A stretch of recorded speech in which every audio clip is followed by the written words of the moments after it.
অত্যন্ত গুরুত্বপূর্ণ এই সভাটির যিনি আয়োজন করেছেন তাদেরকে ধন্যবাদ এবং উপস্থিত সবাইকে শুভেচ্ছা। আসসালামু আলাইকুম। এখানে অনেক কথা হয়েছে, আপনার বিচার বিভাগের স্বাধীনতা নিয়ে কথা হয়েছে, গুম কমিশন নিয়ে কথা হয়েছে। এই দুটা অধ্যাদেশকে বাতিল করা হয়েছে। এই দুটা কিন্তু আপনার ইন্টার রিলেটেড, কাছাকাছি। তো আইনমন্ত্রী আমাদের সংসদ সদস্য হাসনাত আবদুল্লাহকে হবস লক এবং রুশো পড়তে পড়েছে, কিন্তু মন্টেস্কিউ পড়তে পারে নাই। মন্টেস্কিউ হলো সেপারেশন অফ পাওয়ার্সের প্রথম প্রবক্তা, এবং তিনি বলেছেন যে judiciary is a co branch of the government, co branch, কিন্তু এই ব্রাঞ্চটাকে স্বাধীন রাখতে হবে। কেন রাখতে হবে? যে তোমরা যদি সাংবিধানিক শাসন চাও, সাংবিধানিক শাসন চাইতে হলে তোমাদের জুডিশিয়ারিকে স্বাধীন রাখতে হবে, এবং এই কারণের জন্যই জুডিশিয়ারিকে স্বাধীন রাখতে হবে একটা কারণে। এবং জুডিশিয়ারির ইন্ডিপেন্ডেন্স হলো যে কোনো সাংবিধানিক সরকারের ভিত্তিমূল, যেটাকে বলে ফাউন্ডেশন। এই ফাউন্ডেশনটা নড়বড়ে হলে সেখানে আপনার গণতন্ত্র বা সাংবিধানিক শাসন সম্ভব নয়। কারণ সাংবিধানিক এবং গণতান্ত্রিক শাসন মানেই হলো আপনার যে রিপাবলিক। আমরা তো Bangladesh is not a republic, কিন্তু রিপাবলিকের যারা নাগরিক তাদের fundamental rights, rule of law, অনেক কিছু আপনার দরকার হবে, সেগুলি আপনার সম্ভব হবে না। সবচেয়ে বড় কথা হলো যে ইন্ডিপেন্ডেন্স অফ জুডিশিয়ারির দরকার হয় এই কারণে যে এটা কিন্তু সংবিধানের গার্জিয়ান, সংবিধানের মুরব্বী মানে যে কোনো দেশের একটা সাংবিধানিকভাবে দেশটা পরিচালিত হচ্ছে কিনা, আইন প্রণয়ন সেভাবে হচ্ছে কিনা, সেটা জুডিশিয়ারি দেখে। এবং জুডিশিয়ারি সেটাকে আপনার সেরকম কোনো লাইন পাস করলে যেটা নিপীড়নমূলক, মানে সংবিধানকে ভায়োলেট করছে, অথবা এমন কোনো আইন যেটা সংবিধানের সঙ্গে সাংঘর্ষিক, সেগুলিকে তারা বাতিল করে দেয়। এটা হলো জুডিশিয়ারির একটা বিরাট ভূমিকা যদি আমরা সাংবিধানিক সরকার চাই। যে কারণে পৃথিবীতে যে কোনো দেশে যেখানে সাংবিধানিক সরকার প্রতিষ্ঠিত হয়েছে, সেখানে ইন্ডিপেন্ডেন্স অফ জুডিশিয়ারি বা জুডিশিয়ারির স্বাধীনতা করার জন্য তারা অত্যন্ত যত্ন সহকারে এবং মেটিকুলাসলি তারা পদক্ষেপ নিয়েছে। যেরকম আপনার নেপাল একটা, এবং এইটার ফাউন্ডেশন কিন্তু আপনার কনস্টিটিউশনেই দেওয়া থাকে। নেপাল নতুন একটা আপনার সংবিধানের এই 2015 সাল থেকে শুরু করেছে। সেখানে তারা কিন্তু সংবিধানে লিখে দিয়েছে যে জাজদের অ্যাপয়েন্টমেন্ট কী করে হবে, রিমুভাল কী করে হবে, তাদের স্যালারি এবং তাদের অন্য প্রোটেকশন কিভাবে আসবে, এবং তাদের আন্ডারে যে সমস্ত কোর্ট থাকবে, মানে লোয়ার কোর্ট, সেগুলির জুরিসডিকশন স্বাধীন থাকবে। যেটাকে আমরা বলি সাংবিধানিক ফাউন্ডেশন দিতে হয়। এই ফাউন্ডেশনটা দেওয়ার জন্যে আমরা এত চেষ্টা করছি বহুদিন ধরে, এবং এটা বলা শুরু করেছি আমরা কবে থেকে, বলতে আমার মাথার চুল সব সাদা হয়ে গেছে, কিন্তু কেউ কোনো কথা শুনছে না, বুঝছেন? এটাই হলো বড় দুঃখের বিষয়। এখন তো এই সমস্ত সভায় আসতে আমার কাছে খুবই ক্লান্ত লাগে। আমি মনে করি এই কথাগুলি কতবার বলা হয়েছে, তো আমাদের দেশে কেন এরকম হয় এইটা একটু খুঁজে বার করার দরকার। আর একটা বড় জিনিস যেটা এক্সিকিউটিভ করে, মানে জুডিশিয়ারি স্বাধীনভাবে করে, তারা concentration of power in the hand of the executive দেয় না। এই যে একজন কেন বললেন না, যে আপনি তো বললেন যে সালাউদ্দিন সাহেব বলেছে, আরে সরকার তো চালাও নাই, সরকার চালাতে হলে সরকারকে শক্তিশালী কথাও করতে হয়। তো উনি এত বড় সাংবিধানিক বিশেষজ্ঞ, উনি কি জানেন না যে ডেমোক্রেসি মানে হলো লিমিটেড গভর্নমেন্টের পাওয়ার থাকবে, কিন্তু সেই পাওয়ারটাকে লিমিট করে রাখতে হবে। কারণ গভর্নমেন্ট ক্যান বিকাম, যেটা শেখ হাসিনা হয়েছিল এবং বিএনপি সেই পথে যাত্রা করেছে, যে আপনি রিপ্রেশন, স্টেট টেরর, এসবের দ্বারা আপনি শাসন করবেন। সেটা তো কোনো গণতান্ত্রিক শাসন নয়, এবং সেই জাতীয় সমাজ বা রাষ্ট্র ব্যবস্থা আমরা কোনো দিনই চাই নাই। কিন্তু প্রথম থেকে আমরা হোঁচট খেয়েছি। আমাদের জুডিশিয়ারিকে স্বাধীন করার জন্য প্রথম আপনার 72 কনস্টিটিউশনে যে ফাউন্ডেশন ছিল, সেটা কিন্তু স্বাধীনতা দেওয়ার কথা ছিল, কিন্তু 4th অ্যামেন্ডমেন্টে ওটা সম্পূর্ণ কেড়ে নেওয়া হয়। তারপর থেকে হোঁচট খেয়ে চলছে। এবং শ্রীলঙ্কায় দেখা গেছে আপনার এই এই স্বাধীনতাটা আনার জন্য তাদের সিরিজ অফ অ্যামেন্ডমেন্ট আনতে হয়েছে, কারণ এক্সিকিউটিভ কিন্তু সবসময়ই চেষ্টা করে জুডিশিয়ারিকে কন্ট্রোল করতে। এটা একটা তাদের মধ্যে কনস্ট্যান্ট একটা টেনশন চলে, একটা কনফ্লিক্ট চলে। কখনো এক্সিকিউটিভ জুডিশিয়ারিকে কন্ট্রোল করে, আবার জুডিশিয়ারি আবার অ্যাসার্ট করে নিজেকে তার স্বাধীনতার জন্য। এই টেনশনটা কিন্তু ডেমোক্রেসিতে থাকে। কে জিতবে, কে ঠিকভাবে চলবে। ইন্ডিয়া এটা একটা প্রকৃষ্ট এক্সাম্পল। ইন্ডিয়াতে কিন্তু আপনার সাউথ এশিয়াতে যতগুলি দেশ আছে সেই দেশগুলির মধ্যে ইন্ডিয়াতেই সবচেয়ে আপনার একটা স্টেবল মোর অর লেস একটা ইন্ডিপেন্ডেন্ট জুডিশিয়ারি আছে।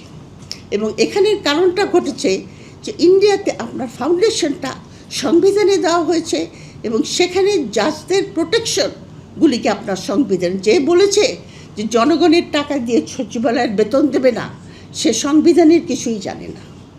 এটা এক্সিকিউটিভের দায়িত্ব যে আপনি ওই ব্রাঞ্চটাকে স্বাধীন করবেন, কারণ আপনি চান যে আপনার দেশ ডেমোক্রেটিক নর্মে চলুক। সেটা সে এক্সিকিউটিভ করতে না পারে, সেই executive is not a democratic executive at all.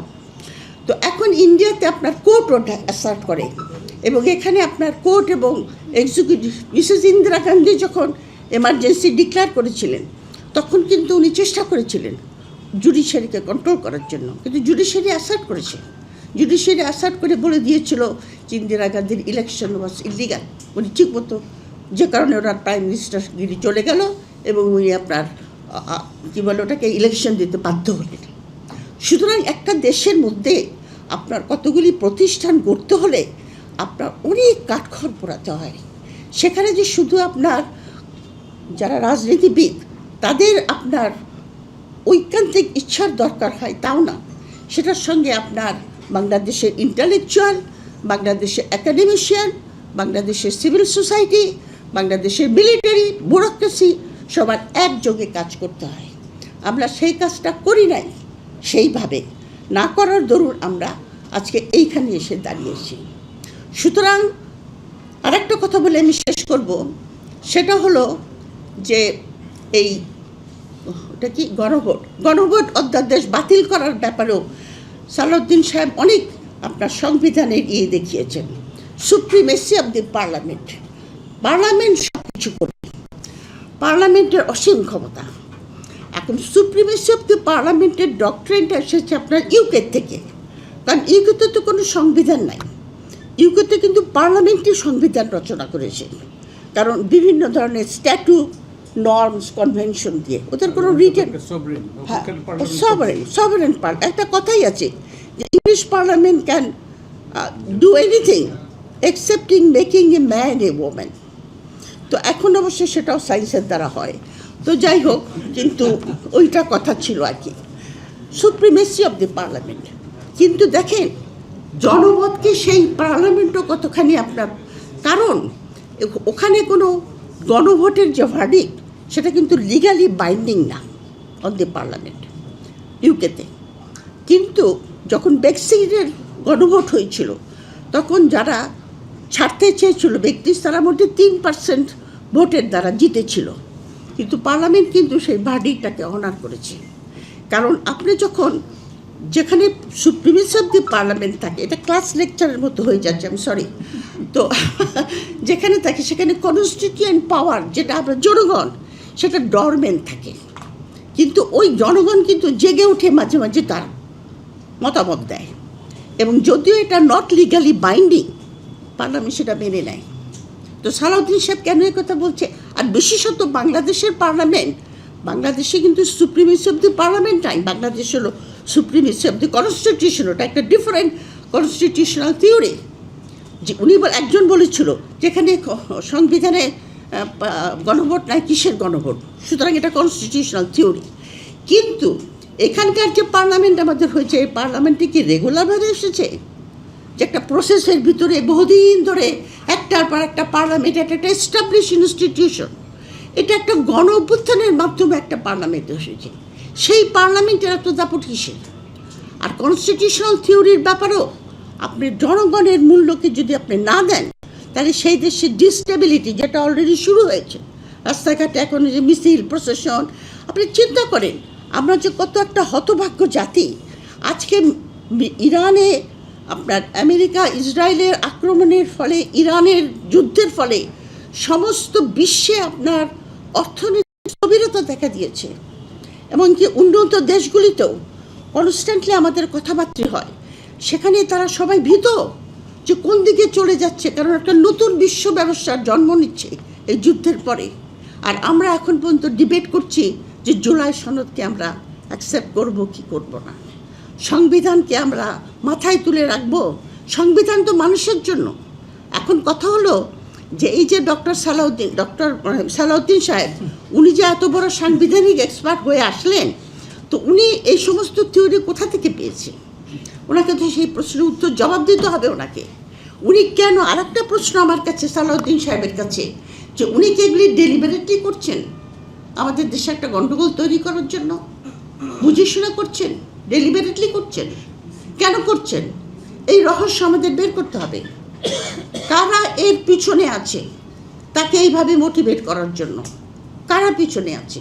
কারা বিএনপিকে আপনার ম্যানেজ করে ইলেকশন করে 2/3 মেজরিটি দিল উগ্রবাদী থামানের নাম করে? একটা ভালো ইলেকশন হতো, তাতে কি জামাত ক্ষমতায় যেত? ক্ষমতা তো যেত না। তা আমরা তো ইলেকশন পাই নাই, সেরকম একটা ভালো ইলেকশন হতো। এটাকে ম্যানিপুলেট করার কি দরকার পড়লো? আমাদের মধ্যে অনেক সাবভার্সিভ অ্যাক্টিভিটিস আছে, যার কারণে আমরা এখানে দাঁড়িয়েছি আজকে এসে। সুতরাং, আর দ্বিতীয়ত গুম খুনের ব্যাপারে, আপনি যে দেশে আপনার স্টেট টেরার, কারণ গুম হলো সবচেয়ে, একজন বললেন না যে আমার স্বামী ফিরবে কি না আমি জানি না, এটা একটা খুব ভয়াবহ অবস্থা। এটার মতো জঘন্য টাইপের হিউম্যান রাইটস আর পৃথিবীতে নাই। গুম হলো সেরকম। এবং গুমের সবচেয়ে বড় বিচার করেছে আর্জেন্টিনা।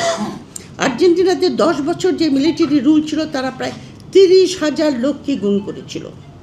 কিন্তু স্টেজ বাই স্টেজ আপনার আর্জেন্টিনা সেই সমস্ত মিলিটারি অফিসার, এমনকি জুনিয়র মিলিটারি অফিসারদেরকে পর্যন্ত ট্রায়াল দিয়েছে। 1986 সালে শুরু করেছে, 2003 সালে শেষ করেছে। এরকম বিচার আপনার চিলিতে হয়েছে, সাউথ আফ্রিকাতে হয়েছে। আমাদের এখানে বিচার হবে কিনা আমি জানি না। যেরকম আলামত দেখছি তাতে মনে হয় না বিচার হবে। দ্বিতীয় কথা হলো যে আপনি যেটা বলছেন যে গুম আপনি বাতিল করবেন, যে স্বীকার করে নিচ্ছেন যে আমাদের সংবেদনশীল আইন শৃঙ্খলা বাহিনী এই গুমের সঙ্গে জড়িত থাকবে, কাজে আমরা গুম প্রতিকার করতে দেব না। ও মা, তাদেরকে লাইসেন্স দিয়ে দিচ্ছে যে তোমরা গুম করো, তোমাদেরকে আমরা আশ্রয়, আমরা জাতীয় নিরাপত্তার জন্য তারা গুম করছে। তো শেখ হাসিনাও বলবে আমিও জাতীয় নিরাপত্তার জন্যই গুম করেছিলাম কয়েক হাজার লোককে, তার বেশিরভাগই তো বিএনপি। তো বিএনপি তৃণমূলের লোকগুলিকে গাধা নাকি? ওরা কি বোঝে না যদি লিডাররা কি করছে? যারা রাস্তায় ধান খেতে ঘুমিয়েছে আর জেলের মধ্যে মার খেয়েছে আর গুম খেয়েছে, তারা চুপ করে সব পার্লামেন্টে গিয়ে বসে আছে। এই যে মায়ের ডাকের মেয়েটা তুলি, সে কী করে বসে আছে? তার ভাইকে গুম করেন, তার মা এখন পর্যন্ত কান্না করে বেটাচ্ছে। মহিলাটা একটা উত্তর দিল না কথা। এই যদি আমাদের চরিত্র হয়, তাহলে আমরা কোথা থেকে কোথায় যাব? আপনার গুম এবং এই ওটা কি বিচার বিভাগের স্বাধীনতা, এই দুটার উপরে কোনো ছাড় দেওয়া যাবে না। তবে আমি বলতে চাই যে আমাদের কী করণীয় কিন্তু খুব কঠিন। কারণ আইনগতভাবে দেশে একটা সরকার আছে, এখন যখন তখন তার অভ্যুত্থান করা যায় না। আর আপনার অভ্যুত্থান করা মানে একটা অস্থিতিশীল করা। যখন ইরানের যুদ্ধ চলছে, একজন আমাকে ফোন করে বলল, কেন আপনার ইকবাল কি যেন নাম, বিদ্যুৎ মন্ত্রী ইকবাল মাহমুদ, হ্যাঁ উনি বললেন, ইকবাল মাহমুদ টুকু, হ্যাঁ উনি বললেন না আপনারা হেরিকেন আর মোমবাতি কেনেন, হেরিকেন আর মোমবাতি কিনতে বলছে। আবার এদিকে শামাবাদের পার্লামেন্টে দাঁড়িয়ে বলছে যে আমাদের জ্বালানির কোনো অভাব নাই, আর সবাইকে টেবিলে হাততালি। আমি তো বুঝতে পারি না মানুষ এত মিথ্যা কথা কী করে বলে, এত মিথ্যা কথা কী করে বলে। একদম পাবলিকের দিকে তাকিয়ে বলছে মিথ্যা কথা। আমাদের এলাকার যিনি হয়েছেন সংসদ সদস্য রবিউল, যে খুনের আসামি, আচ্ছা সে বলেছে না যে কোন পেট্রোল পাম্পে পাওয়া যাচ্ছে না আমাকে বলেন। আরে আমার ড্রাইভারকে আজকে সকালে পাঠিয়েছি আমি বললাম কখন তুমি ফিরবা, বলে জানি না। আমি বললাম ঠিক আছে, যতক্ষণ খুশি থাকো, আমি রুবির গাড়িতে করে যাচ্ছি, তুমি ওইখানে থাকো। পাঠিয়ে দিয়েছি, কবে আসবে জানি না। আপনার মোটর সাইকেলের লোকরা আপনার পায়ের মধ্যে শিকল বেঁধে ঘুমাচ্ছে, মোটর সাইকেল যাতে চুরি না হয়। হ্যাঁ, দেখেন নাই, পায়ের মধ্যে শিকল, মোটর সাইকেলকে শিকল দিয়ে বেঁধে ঘুমাচ্ছে, কারণ এতক্ষণ ধরে অপেক্ষা করে আছে ওখানে। আর উনি বলছেন না জানেন, এদের কোনো অসুবিধা নাই। তো এখন একমাত্র এদের কী করবেন আপনি এদেরকে বলে? তো আমি এই বলে শেষ করব যে আমরা আবার অত্যন্ত দুঃখের বিষয়, আর গুম কমিশনটা আমার মনে হয় বাতিল করা হয়েছে একটা অদৃশ্য শক্তির ইঙ্গিতে।